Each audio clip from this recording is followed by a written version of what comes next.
আসসালামু আলাইকুম ওয়া রাহমাতুল্লাহি ওয়া বারাকাতুহু। হামিদাও ওয়া মুসাল্লিয়ান আম্মা বা'দ। আমরা পৃথিবীর ভিতরে মুসলমান হিসাবে বসবাস করি এবং যেহেতু আমরা মানুষ, এই জন্য মানুষ হিসাবে আমাদের দ্বারা অনেক ধরনের ভুল ত্রুটি হতেই পারে এবং অনেক সময় দেখা যায় এই অল্প স্বল্প বা ছোটো মোটো ভুলের কারণে আমাদের মধ্যে যে একটি মহব্বত, যে একটি বন্ধন থাকে, সেই বন্ধনটি ভেঙে যায় এবং আমাদের মধ্যে আগের মতো যে মিল ছিল সেই মিল আর থাকে না। অথচ হাদিসের ভিতরে আল্লাহর রসুল সাল্লাল্লাহু আলাইহি ওয়াসাল্লাম থেকে অনেকগুলো এমন হাদিস রয়েছে এবং কোরআনের ভিতরেও অনেক আয়াত এমন রয়েছে, মানে পুরো ইসলাম যেটি আমাদেরকে মেসেজ দেয় যে মানুষ সব সময় একসাথে বসবাস করবে, একভাবে বসবাস করবে, একে অপরের সাহায্য করবে, একে অপর যখন বিপদে পড়বে একে অপরকে সাহায্য করবে, এইভাবে যেন একটি ব্রাদারহুড, ভ্রাতৃত্ব ভাব বজে মুসলমানরা যেন জীবনযাপন করে। আল্লাহ রসুল সাল্লাল্লাহু আলাইহি ওয়াসাল্লাম এর একটি বিখ্যাত হাদিস, যেখানে আল্লাহ রসুল সাল্লাল্লাহু আলাইহি ওয়াসাল্লাম বলেছেন, আল মুমিনু লিল মুমিনি কাল বুনিয়ান, যে একজন মুমিন অপরজন মুমিনের জন্য ইমারত তুল্য, প্রাচীরের মতো, দেওয়ালের মতো। কেন আল্লাহর রসুল সাল্লাল্লাহু আলাইহি ওয়াসাল্লাম এই কথাটি বললেন যে একজন মুমিন অপর মুমিনের জন্য দেওয়ালের মতো?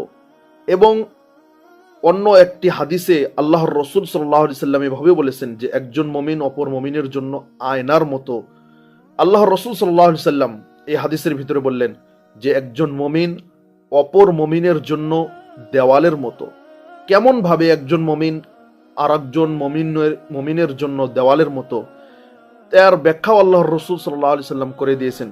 আল্লাহ রসুল বলেন, ইয়াশুদ্দু বা'দুহু বা'দান, যেমন ভাবে দেওয়ালের ইট বা দেওয়ালের মশলা একে অপরকে শক্ত করে ধরে রাখে, একে অপরকে মজবুত বানায়, সেইভাবে আল্লাহর রসুল সাল্লাল্লাহু আলাইহি ওয়াসাল্লাম উম্মতের জন্য উদাহরণ দিয়েছে যে মমিনের সম্পর্ক, একজন মমিনের সম্পর্ক অপর মমিনের সাথে একদম মজবুত থাকবে। এই সম্পর্কর মধ্যে যেন কখনো ভাঙ্গন সৃষ্টি না হয়, এই সম্পর্কর মধ্যে যেন কখনো কোনোভাবেই অন্য মানুষ যেন এসে এখানে ভাঙ্গন সৃষ্টি না করতে পারে। আপনি দেখেন যে একটি দেওয়াল, একটি অল, সেটি কত মজবুত হয়ে থাকে। এক ইটের উপর আরেক ইট, আরেক ইটের উপর আরেক ইট, এইভাবে মশলা দিয়ে একটি দেওয়াল যখন বানানো হয় তো একটি ইট আরেক ইটকে শক্তভাবে ধরে রাখে। একটি ইট যদি আরেকটা ইটকে শক্তভাবে ধরে না রাখে তাহলে সেই দেওয়ালটি কশ্চিন কালেও মজবুত হতে পারে না, সেই দেওয়ালটি মজবুত হবে না, সেই দেওয়ালটি ভেঙে যাবে।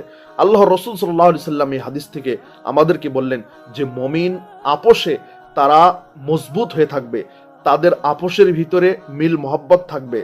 তারপরে আল্লাহ রসুল সাল্লাল্লাহু আলাইহি ওয়াসাল্লাম বলেন, আল্লাহ রসুল সাল্লাল্লাহু আলাইহি ওয়াসাল্লাম কি করলেন, ওয়াশাব্বাকা বাইনা আসাবিহি, এবং আল্লাহ রসুল সাল্লাল্লাহু আলাইহি ওয়াসাল্লাম তার আঙ্গুলিগুলোকে, এক হাতের আঙ্গুলিগুলোকে আর এক হাতের আঙ্গুলির ভিতরে ঢুকিয়ে দিলেন, ঢুকিয়ে দিয়ে এটি বুঝালেন যে মুমিন আপোষে তারা কিভাবে মজবুত হয়ে বসবাস করবে, একজন মুমিন আর একজন মুমিনের সাথে কিভাবে মজবুত হয়ে বসবাস করবে, এই কথাটি আল্লাহ রসুল সাল্লাল্লাহু আলাইহি ওয়াসাল্লাম বললেন।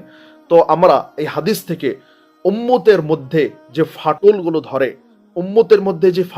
ধরে, এই ফাটলের রিজন আমরা বুঝতে পারলাম যখন একজন মুমিন আর একজন মুমিনের ব্যাপারে অনেক